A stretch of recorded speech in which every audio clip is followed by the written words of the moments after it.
ये दादागिरी कहीं और दिखाना। बैठ जाओ, चंदा चोरी करते हो तुम लोग। माननीय तरुण जी, माननीय तरुण जी,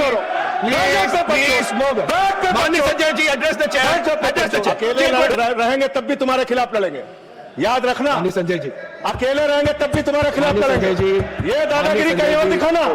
जिन हाथों में शक्ति भरी है राज तिलक देने की, जिन हाथों में शक्ति भरी है राज तिलक देने की, उन हाथों में ही ताकत है सर उतार लेने की। इसलिए अहंकार मत करो।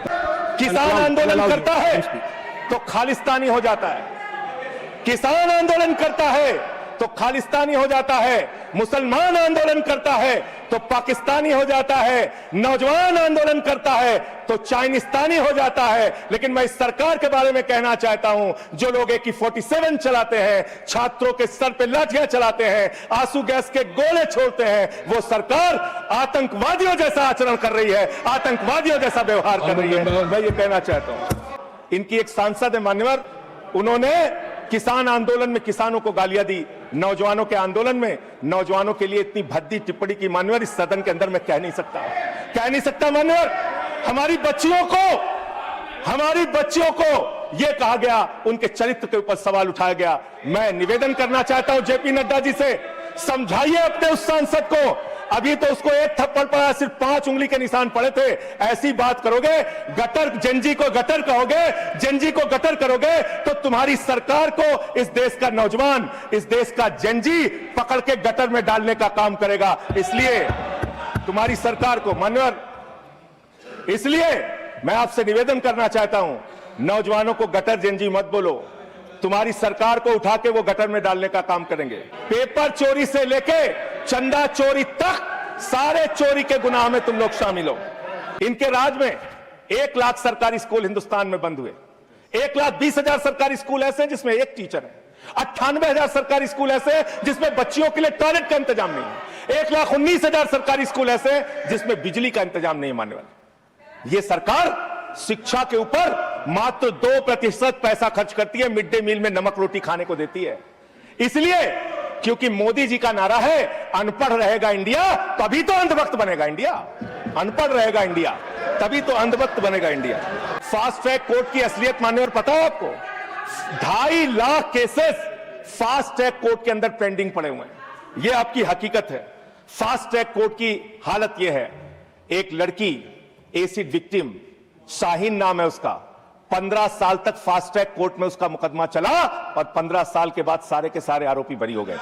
क्या फास्ट ट्रैक कोर्ट की बात आप कर रहे हैं? एक बार फिर आज संसद भवन के अंदर संजय सिंह काफी गुस्से में नजर आए और उन्होंने विपक्षी दल के नेताओं से कह दिया कि यह दादागिरी नहीं चलेगी। बात इतने पर नहीं रुकी। संजय सिंह ने आज जिस तरीके से संसद भवन में अपनी बात रखी, उन्होंने ना तो मंडी के कंगना रनावत को छोड़ा, ना तो उन्होंने देश के एजुकेशन सिस्टम के साथ जो खिलवाड़ कर रहे इस देश के प्रधानमंत्री हैं और इस देश के तमाम वो लोग जो सत्ता में बैठे हुए हैं और ये देख रहे हैं तमाशबीन बन करके कि देखो किस तरीके से लाखों लाख स्कूल्स बंद हो रहे हैं। 1 लाख से ज़्यादा ऐसे स्कूल्स हैं जहां इलेक्ट्रिसिटी नहीं है। 1 लाख से ज़्यादा स्कूल्स ऐसे हैं जहां बच्चियों के लिए वॉशरूम नहीं है। 1 लाख से ज़्यादा स्कूल्स ऐसे हैं जहां सिर्फ एक टीचर है, शिक्षक हैं। आप अंदाज़ा लगाइए कि उस देश में शैक्षणिक व्यवस्था के हालात क्या होंगे। कितना कुछ कहा है आज संजय सिंह ने। आप पहले इस पूरे बयान को देखिए, शुरू से अंत तक सुनिए, ताकि आपको अंदाज़ा हो सके कि किस बेबाकी के साथ उन्होंने आज संसद भवन के अंदर अपनी बात रखी। लाख बच्चों की जिंदगियां तबाह जो हो रही है, उन तबाहियों का मंजर जब आज उन्होंने सुनाया तो मुझे ऐसा महसूस हुआ कि शायद ये आप तक पहुंचना चाहिए। मैं उन लोगों को भी श्रद्धांजलि देना चाहता हूं जो पिछले 10 साल में 1,23,000 छात्रों ने सुसाइड किया, आत्महत्या किया और 2,000 छात्र हर साल सिर्फ पेपर लीक के कारण आत्महत्या की जिन्होंने माने। मैं ये बिल पढ़ रहा था और आपने नीट के पेपर लीक के कारण जब 22 लाख बच्चे प्रभावित हुए तो आपने कहा री एग्जाम कराएंगे। पहली बार जब आपने एग्जाम कराया तो 22,80,000 बच्चे उसमें बैठे थे, लेकिन दोबारा जब आपने री एग्जाम कराया तो उसमें मात्र 20 लाख बच्चों ने हिस्सा लिया, 2,80,000 बच्चों ने हिस्सा नहीं लिया, उस गुनाह के लिए, उस पाप के लिए जिम्मेदार कौन है? दूसरी बात, यह बिल देख के मुझे लगता है कि सरकार खुद स्वीकार कर रही है कि देखो भाई, पेपर लीक तो होगा, पेपर लीक हम नहीं रोक पाएंगे, पेपर लीक होगा। हत्या के खिलाफ सख्त कानून बनता है, बलात्कार के खिलाफ सख्त कानून बनता है। तो कोई हत्या का अपराधी होता है, बलात्कार का अपराधी होता है जिसको सजा मिलती है। पेपर कराने की जिम्मेदारी तो सरकार की है मान्यवर, पेपर कराने की जिम्मेदारी तो सरकार की है। आपको अपने ऊपर कॉन्फिडेंस ही नहीं है कि आप ऐसा पेपर कराएंगे जिसमें पेपर लीक ना हो, यह आपको कॉन्फिडेंस नहीं, इसलिए आप ये कानून लेके आए। कानून में लिखा क्या है? इस कानून में आप लिख रहे हैं 2 महीने में इन्वेस्टिगेशन पूरी हो जाएगी, 3 महीने में ट्रायल खत्म हो जाएगा, 2 महीने में इन्वेस्टिगेशन पूरी हो जाएगी, 3 महीने में ट्रायल खत्म हो जाएगा। कितने कोर्ट है आपके पास? पूरे देश में कितने जजेस हैं आपके पास? फास्ट ट्रैक कोर्ट की असलियत मान्यवर पता है आपको? 2.5 lakh cases fast track court के अंदर पेंडिंग पड़े हुए हैं। यह आपकी हकीकत है। फास्ट ट्रैक कोर्ट की हालत यह है, एक लड़की एसिड विक्टिम, शाहीन नाम है उसका, 15 साल तक फास्ट ट्रैक कोर्ट में उसका मुकदमा चला और 15 साल के बाद सारे के सारे आरोपी बरी हो गए। क्या फास्ट ट्रैक कोर्ट की बात आप कर रहे हैं? गुमराह करने की बात आप करते हैं मान्यवर। इनके राज में 1 लाख सरकारी स्कूल हिंदुस्तान में बंद हुए। 1,20,000 सरकारी स्कूल ऐसे हैं जिसमें एक टीचर है। 98,000 सरकारी स्कूल ऐसे हैं जिसमें बच्चियों के लिए टॉयलेट का इंतजाम नहीं है। 1,19,000 सरकारी स्कूल ऐसे हैं जिसमें बिजली का इंतजाम नहीं है मान्यवर। यह सरकार शिक्षा के ऊपर मात्र 2% पैसा खर्च करती है, मिड डे मील में नमक रोटी खाने को देती है।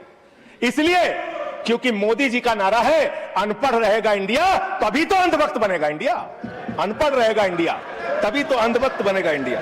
इस सरकार ने कोयला चुराया, गैस चुराया, बिजली चुराई, पानी चुराई, शिक्षा चुराया, स्कूल चुराया, अस्पताल चुराया, पेपर चुराया। हम लोगों ने सोचा अब क्या चुराएंगे? बोले हम चंदा भी चुराएंगे, राम का चंदा भी चुराएंगे। पेपर चोरी से लेके चंदा चोरी तक सारे चोरी के गुनाह में तुम लोग शामिल हो।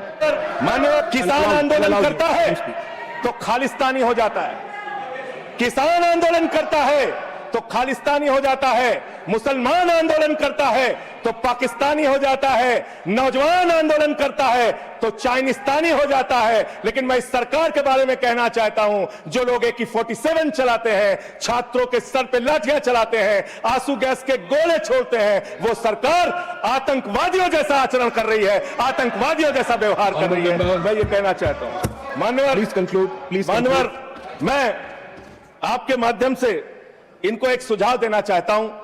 इनकी एक सांसद ने वहां पर गई हुई नौजवान, खत्म कर रहा हूं सर, सबके ऊपर आपने 1-2 मिनट मुझे भी दे दीजिए, टाइम खत्म हो गया। बोलिए सर, अभी तो 3 मिनट बाकी है सर। बोलिए सर। छात्र जो गए वहां आंदोलन करने, उनको बर्बरतापूर्वक मारा गया, लाठियों से पीटा गया सर, उनके सर फोड़ दिए गए, उनके ऊपर आंसू गैस के गोले छोड़े गए, वो चीखते रहे, चिल्लाते रहे, 500 छात्रों को घायल किया। और बिहार के अंदर इन लोगों ने AK-47 चलाया सर। वो आतंकवादी हैं हमारे छात्र, वो हमारे घरों के बच्चे आतंकवादी हैं सर, जिनके ऊपर आपने गोलियां चलाई। और तो और इनकी एक सांसद है मान्यवर, उन्होंने किसान आंदोलन में किसानों को गालियां दी, नौजवानों के आंदोलन में नौजवानों के लिए इतनी भद्दी टिप्पणी की मान्यवर, इस सदन के अंदर मैं कह नहीं सकता मान्यवर। हमारी बच्चियों को यह कहा गया, उनके चरित्र के ऊपर सवाल उठाया गया। मैं निवेदन करना चाहता हूं JP नड्डा जी से, समझाइए अपने उस सांसद को। अभी तो उसको 1 थप्पड़ पड़ा, सिर्फ 5 उंगली के निशान पड़े थे।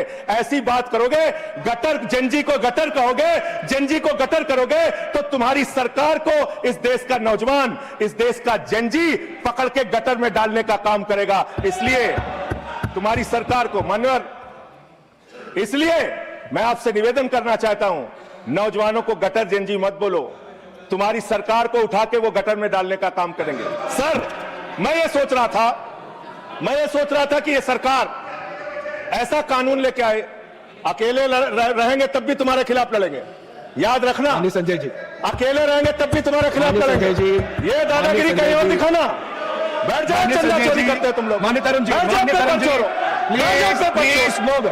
माननीय Sanjay ji address the chair, address the chair, chair को एड्रेस करें, एड्रेस को एड्रेस द चेयर। माननीय संजय जी सीधे कर रहा हूं सर, एड्रेस द चेयर, अरे नहीं एड्रेस द चेयर। माननीय तरुण जी, माननीय तरुण जी पेपर चोर, प्लीज प्लीज प्लीज। सर मैं सोच रहा था संजय जी अंतिम में एक बात खत्म माननीय तरुण जी, माननीय तरुण जी पेपर माननीय चोर, तरुण जी पेपर चोर। Please please. अकेला रहूंगा तो रहूंगा तुमसे, प्लीज किसी गलत फहमी में माननीय मत संजय रहना। जी, किसी गलत माननीय फहमी में मत संजय जी रहना। समय जा रहा है आपका, समय जा रहा है, समय जा रहा है। हाँ, खत्म एड्रेस करो। करिए sir, address the disturb chair, मत एड्रेस द चेयर। मान्यवर जी। मैं सोच रहा था कि आखिर ये सरकार ये पेपर चोरों के खिलाफ कार्रवाई क्यों नहीं करती।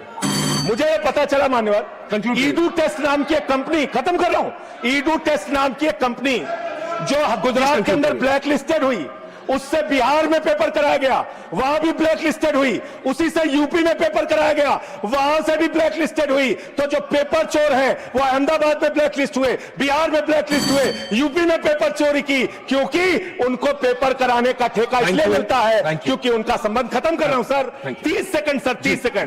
ओस ईडू टेस्ट कंपनी का पेपर चोर का संबंध देश के प्रधानमंत्री और कई राज्यों के मुख्यमंत्री से है।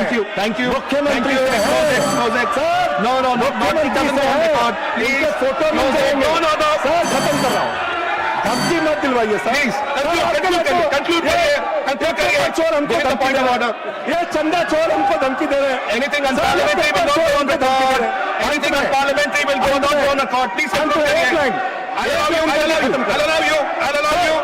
प्लीज। चंद्रशेखर जी के अंतिम लाइन कंक्लूड करिए, कंक्लूड करिए।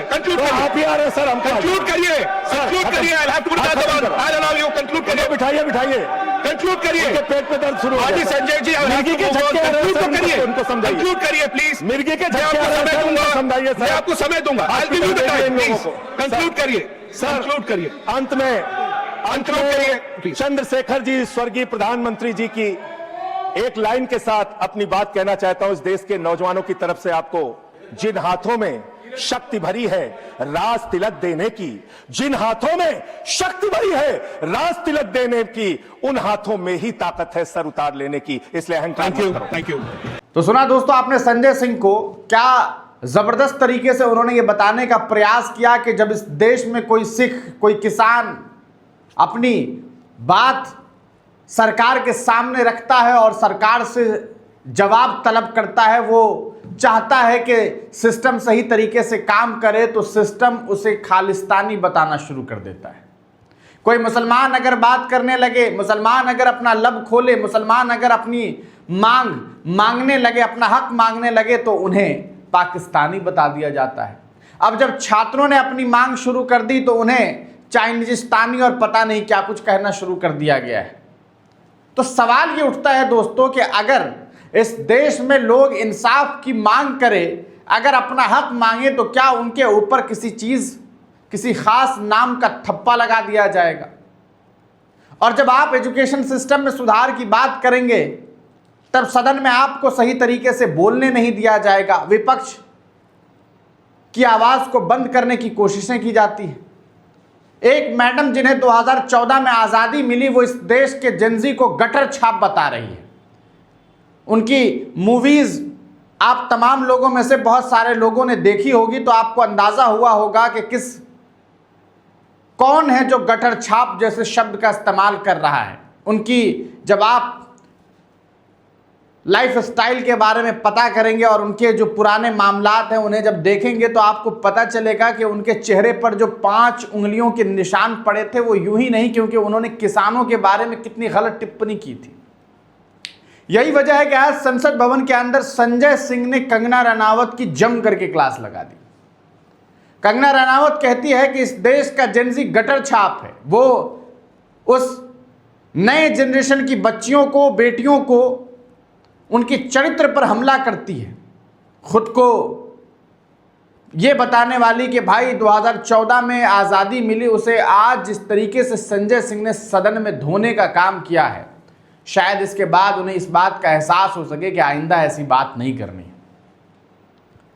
संजय सिंह बताते हैं कि कैसे चंदा चोरी किया गया, इन्होंने पेपर चोरी किया, पेपर लीक कराया, क्या कुछ चोरी नहीं कराया। हद तो तब ये हो गई जब राम जी के चंदे की भी चोरी कर ली। इतना कहना था कि लोग चीख पड़े सदन के अंदर। भारतीय जनता पार्टी के लोगों को बहुत बुरी लगी ये बात और दादागिरी पर उतर आए। तो संजय सिंह कहते हैं ये दादागिरी नहीं चलेगी संसद भवन के अंदर, ये नहीं। वो बताते हैं कि कैसे एक कंपनी जो एग्जाम लेती है एडू टेस्ट, जिसने गुजरात में पेपर लीक किया, उसे जिम्मेदारी बिहार की दे दी गई। बिहार में पेपर लीक किया। जब पेपर लीक पर पेपर लीक हो रहा था तो फिर बार बार उस ब्लैकलिस्टेड कंपनी को आखिरकार एग्जाम लेने की जिम्मेदारी क्यों दी जा रही थी? क्या इसलिए क्योंकि उस इंसान का कनेक्शन, उस कंपनी के मालिक का कनेक्शन देश के प्रधान सेवक से है? यह एक बड़ा इल्जाम और बड़ा आरोप संजय सिंह ने लगाया है। दोस्तों, आम आदमी पार्टी के राज्यसभा के सांसद ने जिस बेबाकी के साथ आज सदन में अपनी बात रखी है, उनकी बातों को सुनना चाहिए। वो कहते हैं कि जब अनपढ़ रहेगा इंडिया तभी तो अंधभक्त बनेगा इंडिया। संजय सिंह इसलिए ऐसा बयान दे रहे हैं क्योंकि वो बताना चाहते हैं कि कैसा सिस्टम है, कैसा निजाम है, क्या हालात हैं। आज जब संसद भवन के अंदर संजय सिंह बोल रहे थे तब उन्होंने एक आंकड़े बताए। वो आंकड़ा मैं चाहता हूं कि आप भी सुनिए किस तरीके से संजय सिंह ने अपनी बात रखी। और यही वजह है, संजय सिंह ये कह रहे हैं कि अनपढ़ रहेगा इंडिया तभी तो अंधभक्त बनेगा इंडिया। ये इस देश के प्रधानमंत्री का नारा होना चाहिए, क्योंकि इसी देश में सैकड़ों स्कूल नहीं बल्कि लाखों की तादाद में स्कूल्स बंद हुए। संजय सिंह एक आंकड़ा बताते हैं। वो ये कहते हैं कि 1 लाख से ज्यादा स्कूल्स बंद हुए। 1,20,000 से ज्यादा स्कूल्स ऐसे हैं जहां सिर्फ एक टीचर उपलब्ध हैं। वो कहते हैं कि 98,000 ऐसे स्कूल्स हैं जहां बच्चियों के लिए कोई वॉशरूम का इंतजाम नहीं है। वो बताते हैं कि 1,19,000 ऐसे स्कूल्स हैं जहां इलेक्ट्रिसिटी उपलब्ध नहीं है, बिजली उपलब्ध नहीं है। तो फिर तो ये बात तय हुई कि ये कितना चाहते हैं कि भाई स्कूली निज़ाम बेहतर हो, कितना चाहते होंगे कि बच्चा पढ़े लिखे। आप अंदाज़ा लगाइए कि अगर किसी स्कूल में सिर्फ एक शिक्षक हो तो इस स्कूल में क्या पढ़ाई होती होगी। आप इस वीडियो को देखने के बाद क्या सोचते हैं, अपनी प्रतिक्रिया कमेंट सेक्शन में ज़रूर लिखिएगा।